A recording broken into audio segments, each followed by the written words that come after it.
થેપલા કોને ન ભાવે? એ તો આપણા ગુજરાતની શાન છે. આપણે ગમે ત્યાં બહાર જઈશું પણ આપણે થેપલા ખાખરા તો અવશ્યથી લઈને જ જઈશું, કારણ કે આપણને એક જ ચિંતા સતાવે છે કે જ્યાં જઈશું ત્યાં આપણે જેવો ખોરાક તો મળશે ને. હા, પણ સાચી વાત તો એ છે કે થેપલા અને ખાખરા ગુજરાતીઓના પ્રિય છે. દરેક ગુજરાતીઓના ઘરમાં સવારના નાસ્તાની શરૂઆત લગભગ થેપલા અને ખાખરાથી જ થતી હોય છે, અને જે લોકો સ્વાસ્થ્ય માટે ખૂબ જાગૃત રહે છે તે લોકો પણ હળવો ખોરાક લેવા માટે આ ખાખરાનો ઉપયોગ કરતા હોય છે. આ વાનગી શેકીને બનાવાતી હોવાથી જે લોકો તળેલું નથી ખાતા તે લોકો આને ખાઈ શકે છે. લો કેલરી ફૂડ તરીકે પોષક શાસ્ત્રીઓ પણ આની ભલામણ કરે છે. સાસુ વહુના ઝઘડા વિશે તો આપણે સૌ જાણીએ છીએ, પણ શું તમને માનવામાં આવે છે કે સાસુ વહુ સાથે મળીને એક ગૃહ ઉદ્યોગ ચલાવે છે, અને એ પણ ફેમસ છે સાસુ વહુના થેપલા અને ખાખરાના નામથી? આજે ચટાકો કાર્યક્રમમાં અમે તમને વીઆર લાઈવમાં બતાવીશું કે કઈ રીતે સાસુ વહુએ સાથે મળીને થેપલા અને ખાખરા વેચવાની શરૂઆત કરી. હા, ઘરેથી શરૂઆત કરી, એક પેકેટથી શરૂઆત કરી હતી, અને આજે એ લોકો વેચી રહ્યા છે 900 પેકેટ દિવસના. અને ઘણી બધી બહેનો જે છે એમને પણ અહીંયા રોજગારી મળે છે. ખાખરાની પ્રોસેસ કઈ રીતની છે, શા કારણે અહીંયાના ખાખરા અને થેપલા વખણાય છે, એ વિષয়ে આજે વીઆર લાઈવ પર અમે તમને ચટાકો કાર્યક્રમમાં લઈને આવ્યા છે. જોતા રહો વીઆર લાઈવમાં કે કયા પ્રકારની આખી પ્રોસેસ છે. સાસુ અને વહુ સાથે મળીને સૌ સુધી માના હાથનો સ્વાદ પહોંચે તેવા પ્રયત્ન કરે છે. દરેક ખોરાકમાં ખટાશ અને મીઠાશ આપણને ભાવે છે, ત્યારે સાસુ વહુના થેપલામાં એ જ ઘરનો મમ્મીના હાથનો સ્વાદ તમારા સુધી પહોંચશે. આજના સમયમાં બધા જ વુમન એન્ટરપ્રેન્યોરશિપની વાત કરે છે, ત્યારે હકીકતમાં આ શબ્દની પરિભાષા અહીંયા સાબિત થતી નજરે પડે છે. હંમેશા સાથે હળી મળીને અને બધાને સાથે લઈને ચાલતા ચાલતા આજે આ ગૃહ ઉદ્યોગે સફળતાના ઘણા શિખરો સર કર્યા છે. અને કહેવાય છે કે ગૃહ ઉદ્યોગને સામાન્ય પરિભાષામાં જોઈએ તો કોઈ કુટુંબ પેઢી દર પેઢી કોઈ ચોક્કસ ચીજ વસ્તુનું ઉત્પાદન કરે અને કોઈ વસ્તુ બનાવવાની શરૂઆત ઘરેથી જ કરી હોય તેને આપણે ગૃહ ઉદ્યોગ કહે છે. આ જ રીતે શરૂઆત સંગમબેન મિશ્રા અને પ્રેમલતા બહેને કરી હતી. કઈ રીતે બંનેએ સાથે મળીને આ ઉદ્યોગ શરૂ કર્યો છે તેમની પાસેથી જ આપણે જાણી લઈએ. મારું નામ પ્રેમલતા મિશ્રા છે. 2016માં અમને થોડીક આર્થિક તકલીફ પડી હતી. મારો ધંધો સરસ ચાલતો હતો, એમાં નુકસાની થઈ, અને મારા છોકરાને પેરાલિસિસનો અટેક પડ્યો, તો અમને કેન્સર થયું, એ બધું થયું. તો અમે લોકો મણિનગર પહેલાં રહેતા હતા, ત્યાંથી પછી અહીંયા આવ્યા. અહીંયા અમે લોકો ભાડે જ રહીએ છીએ. અને એટલે મારી બહુ સંગમ મિશ્રા એ એવું કીધું કે મમ્મી આપણે બેઠા બેઠા શું કરવાનું છે, કંઈક તો આપણે રસ્તો શોધવો પડશે ને. પછી અમે લોકોએ આ કામ ધીમે ધીમે ચાલુ કર્યું. એટલે ઘરમાં જ અમે બનાવતા હતા, એમાં 10 પેકેટથી અમે ચાલુ કર્યું હતું. એટલે આજુબાજુમાં એ આપી આવતી હતી બહુ. અમને કેમ કે શરમ આવતી હતી, હું કોઈ દિવસ નીકળી નથી એટલે શરમ આવતી હતી મને. એટલે સંગમ કહે કે મમ્મી હું આપી આવીશ, તમે કહો તો ખરા. એટલે આ શીખી અને પછી એ બધું ચાલુ થયું ધીમે ધીમે. મારા મિસ્ટર હતા એ બી અમને હેલ્પ કરાવતા, મારા છોકરા નાના હતા એ હેલ્પ કરાવતા. ધીમે ધીમે ઘરેથી જ શરૂ કરેલ આ કાર્ય આજે લગભગ કહી શકાય તો ઘણું આગળ વધ્યું છે. હંમેશા કહેવાય છે કે કોઈ પણ કાર્ય કરવા માટે મનની મક્કમતા હોવી જરૂરી છે. જો મન મક્કમ હશે તો જ વ્યક્તિ જે તે કાર્યમાં આગળ વધી શકશે, અને એક બાદ એક નિષ્ફળતા બાદ પણ તે સફળતા પ્રાપ્ત કરી શકે છે. એમ જ મક્કમ મન સાથે આ ઉદ્યોગની શરૂઆત થઈ, અને પરિવારના સાથ અને સહકારના કારણે આ ઉદ્યોગ વખણાયો. આજે ભગવાનની કૃપાથી અને બધા છોકરાઓની, વહુની, મારા છોકરાના છોકરાઓની અને મારા ઘરવાળાની બધાની મહેનતથી અમે 700-800 પેકેટ બનાવીએ છીએ.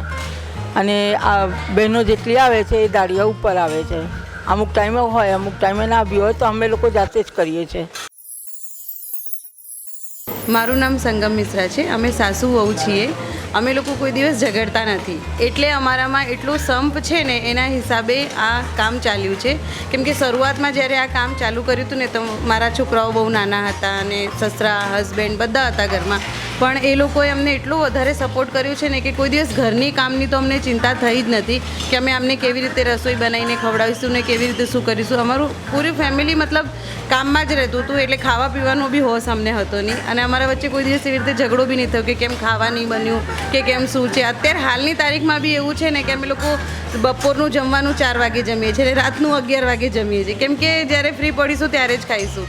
તો અમારા ઘરમાં જે ખાવા પીવાનો બી ઝઘડો નથી ને અમારા લોકોનો બી ઝઘડો નથી. જે અમારું સંપ છે, જે અમારું પ્રેમ છે, એના હિસાબે અમારું કામ આટલું ચાલ્યું છે. અને અમે વિચારીએ છીએ કે જે અમે સાસુ વહુએ કર્યું છે ને, ભવિષ્યમાં આવાવાળા લોકો બી એવી રીતે અમારા સાથે આ કામ કરે.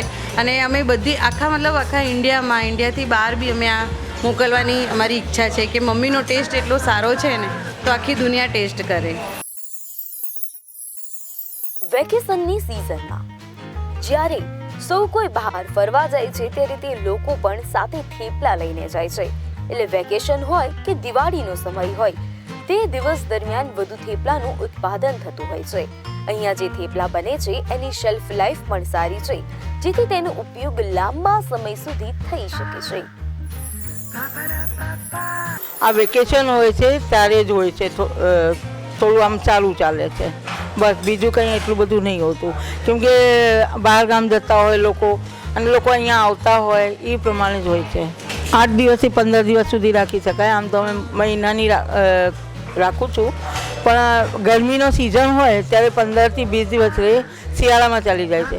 કાં તો તમે ફ્રીજમાં મૂકી દો, પછી ગરમ કરીને ખાવ તો વાંધો નથી આવતો. એક પેકેટમાં 4 નગ આવે છે અને એમના જોડે એક અથાણું આવે છે. અને મારા હસબન્ડ જે મહેનત કરે છે કે લોકોને મતલબ સારું ખવડાવવાની જે ઈચ્છા રાખે છે, તો અમે એમની ઈચ્છાને પૂરું કરવા માંગીએ છીએ. થેપલાની કયા પ્રકારની પ્રોસેસ છે અને કઈ રીતે 10 થી વધુ બહેનો સાથે મળીને આ થેપલા બનાવે છે, એ વિષય પર હવે જાણીએ. અહીંયા દરરોજ લગભગ 10 કિલોથી વધુ થેપલા બનતા હશે. અહીંયા 2 પ્રકારના થેપલા બને છે, એક નાના થેપલા અને બીજા રેગ્યુલર સાઈઝના થેપલા. કેમ આ રીતે થેપલા બનાવવામાં આવે છે તે વિષય પર પણ આપણે જાણી લઈએ.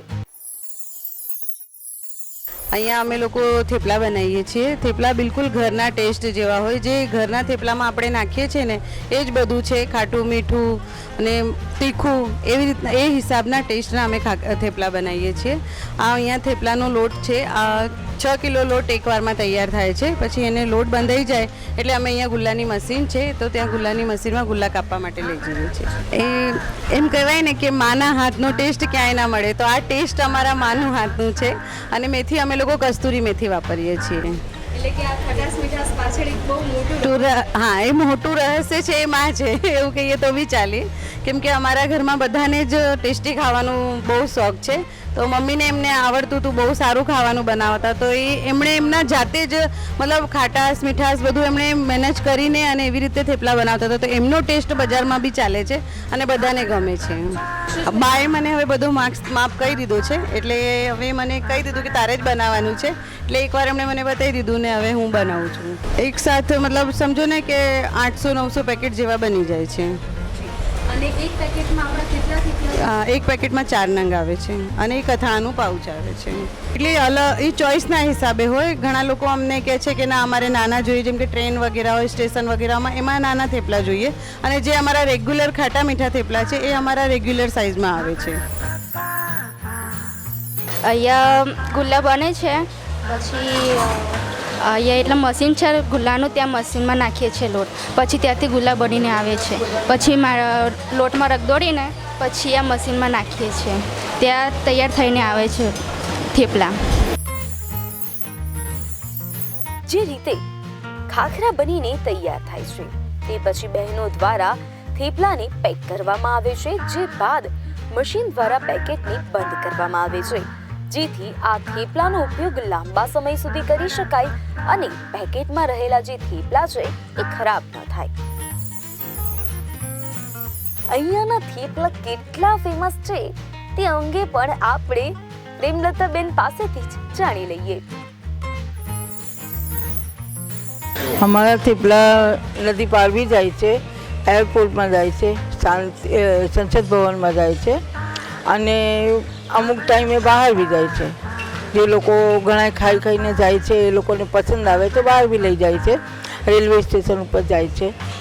બસ અમે એમને વધારે કરવા માંગીએ છીએ અત્યારે કે હજી અમારામાં તાકાત છે કરવાની, અને ભગવાનની દયાથી બહુ મારી સારી આવી ગઈ છે, છોકરાઓ સારા છે, એટલે બધું થઈ શકે છે.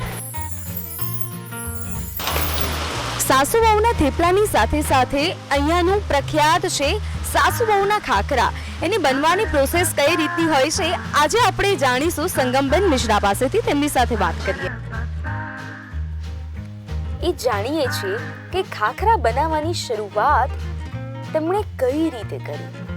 એમના જણાવ્યા અનુસાર જ્યારે ખાખરા બનાવવાની શરૂઆત કરી તે સમયે તેમને પ્રોપર ટેસ્ટ ન આવવાને કારણે વેચાણમાં મૂકવામાં ઘણી વાર થઈ, પણ ધીમે ધીમે ટેસ્ટ આવ્યો. એ બાદ તેના ખાખરા પણ એટલા જ વખણાવા લાગ્યા. ખાલી થેપલાનું જ હતું, શરૂઆતમાં થેપલાનું જ હતું, પણ ટેસ્ટ સારો હતો અને કંઈક સારું બનાવવું હતું.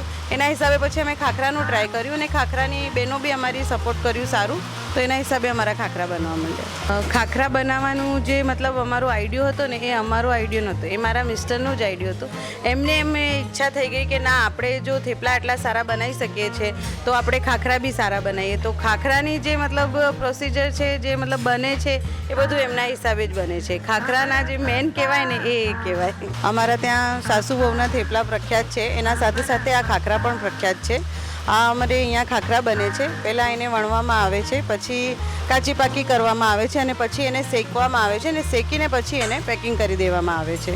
અહીંયા મેથી ખાખરા, મસાલા ખાખરા, જીરા ખાખરા અને સાદા ખાખરા બને છે. અને રોજના કેટલા ખાખરા અહીંયા બનતા હશે? અહીંયા રોજના 40થી 50 કિલો ખાખરા બની જાય છે. લોટ તો અમારા ત્યાં મશીન છે લોટ બાંધવાનું, બાકી ગુલ્લા પાડવાનું ને એ બધું કામ એ લોકો આ બહેનો બધા હાથથી કરે છે. અને છેલ્લા કેટલા વર્ષથી આ ખાખરાનું વેચાણ કરે છે? આ 5 વર્ષ થઈ ગયા છે. અહીંયા મેથી ખાખરા બને છે, જેમાં અમે લોકો સુકાયેલી તૈયાર કસ્તુરી મેથી આવે ને એ મેથી ઇસ્તેમાલ કરીએ છીએ. અને મસાલામાં તો એ જે નોર્મલ મસાલા હોય એ નાખવામાં આવે, અને સાદા મસાલામાં સાદા મીઠું ને એ જ હોય. સાદા મસાલા તો એવી રીતે જ બને છે.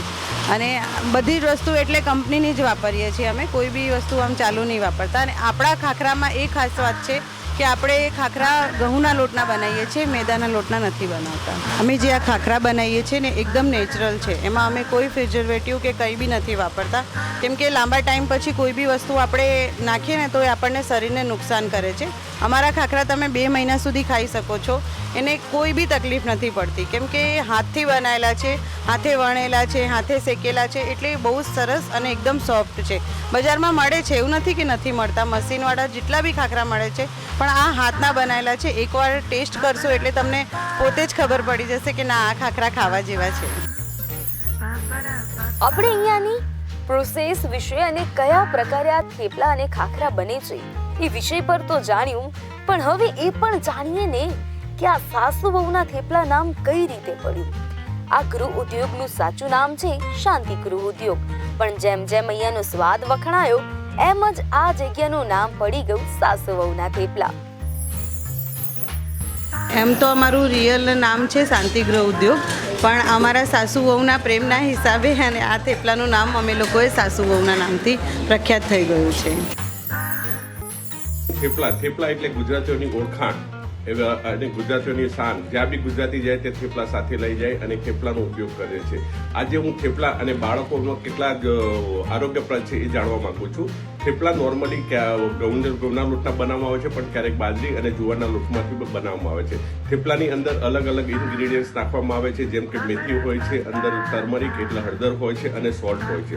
થેપલાની અંદર જે કન્ટેન્ટ હોય છે એમાં નોર્મલી એક થેપલાની અંદર આશરે 100 કેલરી જેટલું પોષણ મળતું હોય છે, જેમાંથી તેમાં 30 થી 35% જેટલું પ્રોટીન હોય છે, 30 થી 35% જેટલું કાર્બોહાઈડ્રેટ હોય છે, અને 10% જેટલી ફેટ હોય છે.